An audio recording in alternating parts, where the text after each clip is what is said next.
ഒരു പാർട്ടി പരിപാടി കിടക്കി ഞാൻ അവിടെ അമ്മ തീരുമാനിച്ചു ഈ കാരണം അമ്മ വിശാല മനസ്കാണല്ലോ. ഇവർ അമ്മയുടെ കഥയും ഭയങ്കര സാറേ. കാരണം ഇവര് പൂനെന്നും മറ്റു മഹാരാഷ്ട്രയിൽ നിന്നൊക്കെ തിരിച്ചു വന്നിട്ട് ഇവര് കൊട്ടാരക്കാരാ. ഇവര് കൊട്ടാരം മാവടി. അപ്പൊ ഇവരവിടെ വന്നിട്ട് ഇവർക്ക് ഒരു വസ്തു ഉണ്ടായിരുന്നു. അപ്പൊ അതിനകത്ത് കുറച്ച് കേസ് കിടപ്പുണ്ടായിരുന്നു. അപ്പൊ കേസിന്റെ കാര്യങ്ങളായിട്ട് ഇവര് നടന്ന സമയത്ത് അവരെ കുറച്ച് ഇവർക്ക് ഒരു അമ്മ പണ്ട് കാണാൻ നമ്മളെ നടി ഗീതയുടെ കണക്കിരിക്കും. അപ്പൊ കാണാൻ കഴിച്ച് സുന്ദരിയ. അപ്പൊ അവിടെയുള്ള കുറച്ച് രാഷ്ട്രീയക്കാരും കുറച്ച് ആൾക്കാരും ഒക്കെ ഇങ്ങനെ വളയ്ക്കാൻ നോക്കിയുണ്ട് ഇവർ അമ്മമാരായിട്ട് ഉടക്കായിരുന്നു.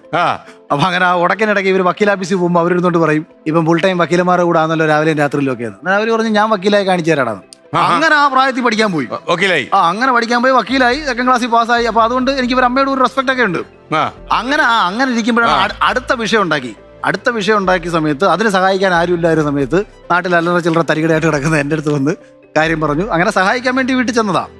ഇത് എങ്ങനെ അങ്ങ് നടന്നുമില്ല. ചിക്കാരി ചമ്പുവിന്റെ കാര്യം പറഞ്ഞു ഞാനങ്ങ് ഒരു വെണ്ടക്കയും ചെയ്തതുമില്ല. അല്ല അമ്മ തീരുമാനിച്ചെന്താണ് ഇവൻ മതി എനിക്ക് മരുമകനായിട്ട്. അതങ്ങനെ അമ്മയുടെ ക്ഷമാശീലം ഒക്കെ ഞാൻ ആലോചിക്കുക. ക്ഷമാശീലത്തിന്റെ അല്ല, നോക്കിയപ്പോ കാര്യം നമ്മൾ നടത്തി കൊടുത്തു. പിന്നെ അവര് നോക്കിയപ്പോഴത്തേക്ക് ഇവൻ കൊള്ളാം. പിന്നെ അപ്പൊ ഇവർക്ക് PC വിഷ്ണുനാഥായിട്ട് ബന്ധമുണ്ട്, റിലേറ്റീവ്സ് ബന്ധുക്കളാ. അപ്പൊ മാവടി വിഷ്ണുട്ടൻ മാവടി തന്നെയാണല്ലോ. അപ്പം പറഞ്ഞു ഇവൻ അന്നേരം എന്റെ അമ്മായിയും പറയും വിഷ്ണുവിനെ പണ്ട് കാണുന്ന സമയത്ത് അവൻ രാഷ്ട്രീയത്തിലൊക്കെ രക്ഷപ്പെടുമെന്ന് ഇവർക്ക് തോന്നിയിട്ടുണ്ട്. അതുകൊണ്ട് ഞാൻ എന്റെ അടുത്ത് ഞാൻ പല പ്രവചനങ്ങളും ചെറിയ രീതിയിൽ നടത്തുന്നിട്ട് ഭാവിയിൽ സക്സസ് ആവാറുണ്ട് കേട്ടോ. അപ്പൊ ഞാൻ എടുത്ത് എന്റെ അമ്മായിയും എടുത്ത് പറഞ്ഞു നിങ്ങളുടെ കണക്ക് പ്രവചനവും പ്ലാനിങ്ങും ഭാവി ക്രാന്തദർശിനെ ആർക്കും കാണത്തില്ലെന്ന്. തൊണ്ടിത്തിരിഞ്ഞ് നടന്ന എന്നെ ഞാൻ ഈ ലെവലിൽ രക്ഷപ്പെടുമെന്ന് പറഞ്ഞിട്ട് നിങ്ങളുടെ ബുദ്ധിയോടെ നിങ്ങളുടെ മകളെ എന്റെ തലയെ കെട്ടിവെച്ചല്ലെന്ന് ഞാൻ പറയും. അങ്ങനെ പറഞ്ഞു. അങ്ങനെ വെച്ചാൽ അത്ര ദീർഘവീക്ഷണം ഉണ്ടായിരുന്നേ. ഞാൻ CC പോലും അടയ്ക്കാൻ ഗതിയില്ലാത്ത രക്ഷപ്പെടുമെന്നേ വിചാരിക്കാൻ പറ്റത്തില്ല. CC പോലും അടയ്ക്കാൻ ഗതിയില്ലാത്തൊരു ടിസ്റ്റർ ബൈക്കിലാണ് ഞാൻ ഇവരെ വീട്ടിൽ വന്ന് കയറുന്നത്. അപ്പൊ അവരുടെ മോള് മിനി കൂപ്പറിലും മോള് പോലും അല്ലേ നടക്കുന്നത്. അപ്പൊ അത്രയും എന്ത് വേണം. അപ്പൊ അത്രയും ഫ്ലാറ്റും അവളുടെ പേരിൽ മേടിച്ചിട്ടുണ്ട്. പുള്ളിയുടെ പേരിലാ വാങ്ങിച്ചത്. എന്താ വിശ്വാസമില്ലേ നമ്മൾ സ്വന്തം പേര് വാങ്ങിക്കാൻ? അല്ല അത് അല്ലെങ്കിൽ എന്നെ അടിച്ചിറക്കുന്നു.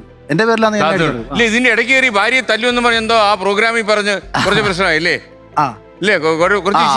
അത് ഞാൻ അങ്ങനല്ല പറഞ്ഞത്. എങ്ങനെയായിരുന്നു കുടുംബം? ഞാൻ ബിഗ് ബോസിലെ മറ്റൊരു മത്സരാർത്ഥിയോട് സംസാരിച്ചുകൊണ്ടിരുന്ന സമയത്ത് ഈ മനുഷ്യർക്കിടയിലുള്ള അടുപ്പങ്ങളും സ്നേഹങ്ങളും അതിനകത്ത് കൊണ്ടാവുന്ന കൊച്ചു കൊച്ചു വഴക്കുകളും എല്ലാ കുടുംബം, അതായത് ഈ വൺ സൈഡഡ് ഫെമിനിസ്റ്റുകളുടെ സംസാരം കുടുംബം എങ്ങനെ കലക്കാന്നുള്ളതാണ്. അവരുടെ ജീവിതമോ തകർന്നു, ഇനി ആരൊക്കെ സമാധാനത്തോടെ ജീവിക്കുന്നു അതൊക്കെ എങ്ങനെയൊക്കെ കലക്കാം, ഇതിനെക്കുറിച്ച് മാത്രമാണ്.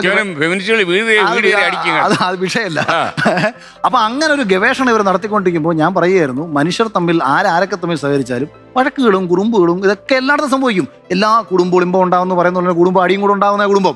അപ്പൊ ഇങ്ങനൊക്കെ ഞാൻ പറഞ്ഞ കൂട്ടത്തിൽ ഞാനും എന്റെ വീട്ടിൽ വഴക്കുണ്ടാക്കിയിട്ടുണ്ട്, ഞാനും വൈഫോട്ട് അടി ഉണ്ടാക്കിയിട്ടുണ്ട് എന്ന് പറയുന്ന കൂട്ടത്തിൽ, അതായത് അടിച്ചതൊന്നും അല്ല, ഒരു ബഹളത്തിനിടയ്ക്ക് ഇവിടെ വന്നു. പക്ഷേ മറ്റേയാൾ കേൾക്കുമ്പോൾ, അതായത് ഞാൻ ഇവിടെ ഭയങ്കര ഹാപ്പി ആയിട്ടാണല്ലോ കഴിയുന്നത്, നമ്മൾ പ്രൂവ് ചെയ്ത് കാണിച്ചു കൊടുക്കുവാണല്ലോ. പണ്ട് അങ്ങനെ അടി നടന്നാലും ഞങ്ങൾ ഇന്നും വളരെ അല്ലാതെ ഇവിടെ നമ്മൾ ടോക്സിക് ഹസ്ബൻഡ് എന്നെ കുറിച്ച് അങ്ങനെ ധാരണയൊക്കെ ഉണ്ടായിരുന്നു. ഞാനെന്തോ എന്നെ അവതരിപ്പിച്ചതിനെ മെയിൽ ഷോവിനിസ്റ്റ് എന്നൊക്കെ പറഞ്ഞിട്ടാണ് ആ പ്രോഗ്രാമിൽ.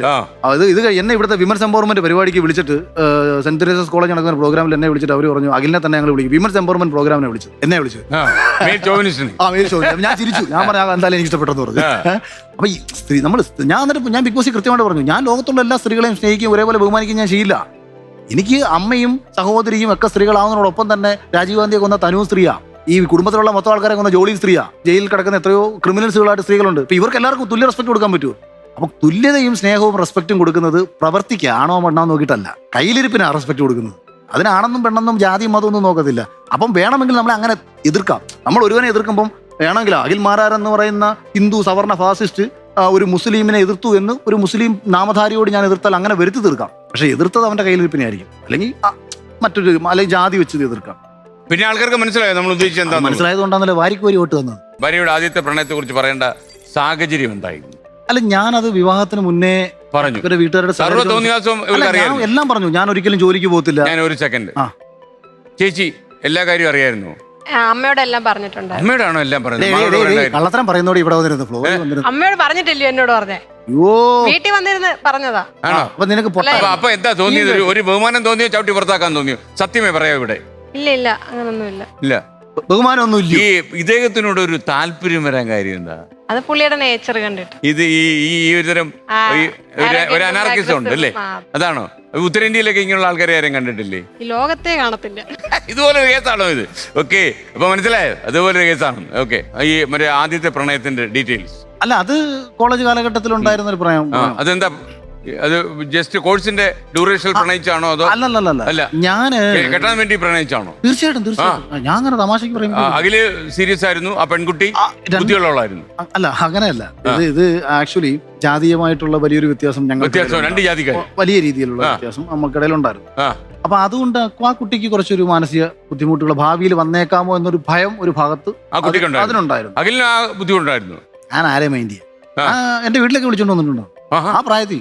ഞാൻ വിളിച്ചോണ്ട് വീട്ടിൽ അച്ഛനമ്മയും കാണിച്ച് ഞാൻ ഇതാണ് ഞാൻ കെട്ടാൻ വന്നത് പെട്ടെന്ന് പറഞ്ഞു. 20 വയസ്സുള്ള അവരെന്താ പറയാൻ, എന്റെ സ്വഭാവം അവർക്ക് അറിയാം. ഞാൻ ജോലി മേടിക്കുക, കാശുണ്ടാക്കുക. അപ്പൊ വെറുതെ കെട്ടാന്ന് വായ്ത്തലാടി ചേർന്നിട്ട് കാര്യമില്ലല്ലോ, ജോലിക്ക് പോകണം, കാശുണ്ടാക്കണം. നീ 8 അച്ഛനും അത്രയുള്ള ആറ്റിലൂടെ, അമ്മയ്ക്കും അത്രയുള്ള ആറ്റിലൂടെ. അപ്പൊ അങ്ങനെ ഈ വളരെ പോസിറ്റീവായിട്ട് ജോലി മേടിക്കുന്ന കാര്യങ്ങൾ ഇന്ന് പോകുന്ന സമയത്ത് കാഴ്ചപ്പാടുകളിൽ അഭിപ്രായ വ്യത്യാസങ്ങൾ ഉണ്ട്.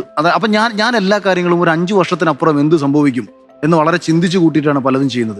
ഇന്ന് എന്നെ പരിഹസിക്കുന്ന 5 വർഷം കഴിഞ്ഞാൽ കൈയടിക്കുമെന്ന് എനിക്ക് വളരെ കൃത്യമായിട്ട് അറിയാം. അങ്ങനെ തന്നെയാണ് പ്രവൃത്തി. കാരണം നമ്മൾ എടുക്കുന്ന തീരുമാനം അങ്ങനെ ആയിരിക്കും. അപ്പോൾ അന്ന് എനിക്ക് തോന്നി വിവാഹം കഴിച്ചാൽ ഒരു 5 വർഷം കഴിഞ്ഞാൽ ചിലപ്പോൾ ഡിവോഴ്സ് ആവേണ്ടി വരും. അപ്പം ഞാൻ ഇവിടെ വിവാഹം കഴിയത് ഈ സമയത്ത് ഈ കഥകളൊക്കെ പറഞ്ഞിട്ട് ഞാൻ ലക്ഷ്മിയുടെ അമ്മയെടുത്ത് ഞാൻ പറഞ്ഞു, ഞാൻ ഒരിക്കലും ഒരു ജോലിക്കും പോകത്തില്ല. കാരണം ജോലിക്ക് പോയാൽ ഞാൻ സംതൃപ്തനാവില്ല. ഇനി ഞാൻ നിങ്ങളുടെ മകളെ കല്യാണം കഴിക്കാൻ വേണ്ടിയിട്ട് ഞാൻ ജോലിക്ക് പോയാൽ ആദ്യത്തെ 1 വർഷം ഞാൻ ഹാപ്പി ആയിട്ടിരിക്കും, ഞാൻ ആ ജോലി ചെയ്യും. 1 വർഷങ്ങൾക്ക് ഇപ്പുറം എനിക്ക് തോന്നും എൻ്റെ ഒപ്പം ഇപ്പോൾ രാഷ്ട്രീയത്തിൽ പ്രവർത്തിച്ചുകൊണ്ടിരിക്കുന്ന ഒരുത്തൻ ജില്ലാ പഞ്ചായത്തിൽ മത്സരിക്കുന്നു, അല്ലെങ്കിൽ വേറൊരുത്തൻ ഇപ്പോൾ സംസ്ഥാന കമ്മിറ്റിയിൽ പോകുന്നു.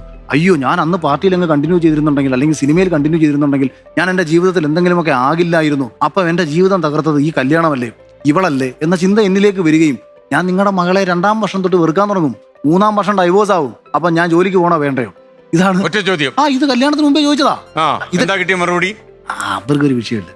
എൻ്റെ അടുത്ത് LLB ക്ക് പോകാൻ പറഞ്ഞു. ഞാൻ ഇടയ്ക്ക് LLB ക്ക് ഒന്ന് ജോയിൻ ചെയ്തു. എന്നിട്ട് ഞാൻ തന്നെ വിട്ടു. കാരണം നമുക്കിപ്പോൾ 26 ആ സമയത്ത് 26 വയസ്സൊക്കെ ഉണ്ടാണ്ട് പഠിത്തമൊന്നും നടക്കത്തില്ല. ഞാൻ പറയാൻ കുറേ ഉണ്ട് സാറേ. അപ്പം പക്ഷേ ഇതുപോലെ തന്നെ അന്നും ഈ പ്രണയ സമയത്തും ഞാൻ ചിന്തിച്ചത് കുറേ കാലം കഴിഞ്ഞാൽ, അല്ലാതെ ഞങ്ങൾക്കിടയിൽ അങ്ങനെ അഭിപ്രായ വ്യത്യാസങ്ങളൊന്നും വരുന്നില്ല. അതുകൊണ്ട് തന്നെ ആ സമയത്ത് അപ്പുറത്തൊരാൾ എങ്ങനെ എൻ്റെ അത്രയും ബോധം, ഞാൻ ഇത്ര തമാശ കളിച്ചാലും കുട്ടിക്കളി കളിച്ചാലും ഉള്ളിൽ ഭയങ്കര ഡീപ്പായിട്ട് ചിന്തിക്കുന്ന ഒരാൾ എൻ്റെ ഉള്ളിലുണ്ട്. സീരിയസ് ആയ ഒരാളുണ്ട്, ഭയങ്കര സീരിയസ് ആയിട്ട് ഒരാളുണ്ട്. അതുകൊണ്ട് മനസ്സിലാക്കിയിട്ടുണ്ടോ? അവിടെ ഇല്ല, അവിടെ അങ്ങനെ സീരിയസ്നെസ് ഇല്ല. അവിടെ ഫുള്ള് അലമ്പാ, അവിടെ തറയാ. താങ്കൾ അപ്പൊ അതിനെ എങ്ങനെ നേരിടും? തറ തുറന്ന് താഴ്ത്തു പോകും. ഇങ്ങനെ ഒരു മനുഷ്യനോട് എങ്ങനെ ജീവിക്കും? അപ്പൊ വലിയ പാടാവുമല്ലോ. ഇതുകൊണ്ടാ ജീവിക്കുന്നത്. താങ്കൾക്ക് അനാർക്കിസം ഉണ്ടോ? പിന്നെ അവൾ എന്നെ കാട്ടി ഇങ്ങോട്ട് അടിക്കാൻ അങ്ങോട്ടൊന്നും കൊടുക്കുക. ഇങ്ങോട്ടൊന്നുമില്ല ഇല്ലല്ലേ? അതാ അല്ല, ഇന്നലെ എന്നെ കടിച്ച് ലവ് ആയിട്ടാന്ന് പറഞ്ഞിട്ട് ഞാൻ പറഞ്ഞ ഷൂട്ടുണ്ടെന്ന്. അത് ആരോ ആൾക്കാരെ കണ്ടോട്ടെന്ന്. ആ പാവം പിടിച്ച അടിയും തൊഴിയും എല്ലാം അവിടെ കാര്യമായിട്ട് ഉണ്ടല്ലേ? അല്ല, എനിക്ക് തോന്നുന്നത് അഖിൽ മാരാറ് ഭാര്യയെ തല്ലിയെന്നാ പറഞ്ഞെങ്കിലും അത് മൊത്തം സത്യമായിരുന്നില്ല. മുക്കാലിടി ഞാൻ കൊണ്ട് കാലിടി അത്രേ ഉള്ളൂ. ഓക്കെ, അപ്പൊ നമുക്ക് തുടരാമല്ലേ? റെഡി. പുള്ളിക്ക് ഹാപ്പി ആയി കേട്ടോ പൈസ. അപ്പൊ എങ്ങനെ പിരിഞ്ഞു ആദ്യത്തെ പ്രണയം? അല്ല, അങ്ങനെ ഞാൻ സംസാരിച്ചപ്പം അത് പക്ഷേ ആ സമയത്ത് അത് പൂർണ്ണമായിട്ടും അങ്ങനെ നമ്മളിപ്പോ വളരെ ഭൗതിക തലത്തിൽ നിന്നുകൊണ്ടൊന്നുമല്ലോ പ്രണയ സമയത്ത് സംസാരിക്കേണ്ടത്. പ്രണയം എന്നും അന്ധതയുള്ള നിറഞ്ഞതാണ്. എന്ത് വിവരക്കേടും കാണിച്ച് ഈ രണ്ടുപേരും തമ്മിൽ ഈ രണ്ടുപേരുടെയാണ് ലോകമെന്ന് ചിന്തിച്ച് ബാക്കിയുള്ളതിനെല്ലാം തള്ളിക്കളഞ്ഞിട്ട് പിള്ളേർ പോകുന്നത്. ഇവരാരും ഭാവിയെ കുറിച്ച് ചിന്തിക്കാത്തോണ്ടാ. അതുകൊണ്ടല്ലേ ഇനി സാറ് എഴുതി വെച്ചോ, ഭാവിയിൽ ഏറ്റവും കൂടുതൽ സെൽഫി എടുക്കാൻ പോകുന്നത് കുടുംബങ്ങളുടെ മുന്നിൽ വെച്ചിട്ടായിരിക്കും. അതായത് ഇപ്പൊ നമ്മൾ ലുലുമാളിലൊക്കെ പോകുമ്പോഴേ ഏതെങ്കിലും ഫാമിലി പോകുന്ന ഒരു കുടുംബം പോകുന്നത് ഒരു സെൽഫി എടുത്തേക്കാന്ന് പറയും. കാരണം ഇനി ഇതൊക്കെ എത്ര കാണും തമ്പുരാൻ വയ്യാം. കാരണം ഒന്നും ചിന്തിക്കാതെ എടുത്തു ചാടി എന്തൊക്കെയോ കാട്ടി. ഇപ്പൊ നമ്മൾ തന്നെ കണ്ടില്ല, അച്ഛനും അമ്മ ആത്മഹത്യ ചെയ്ത് കുട്ടികൾ ഇറങ്ങി. നിങ്ങൾ പ്രേമിച്ചോ, നിങ്ങൾ സ്നേഹിച്ചോ, നിങ്ങൾ ഇഷ്ടമുള്ള പോലെ ജീവിച്ചോ, പക്ഷേ ദൂരക്കാഴ്ചകൾ ഉണ്ടാവണം.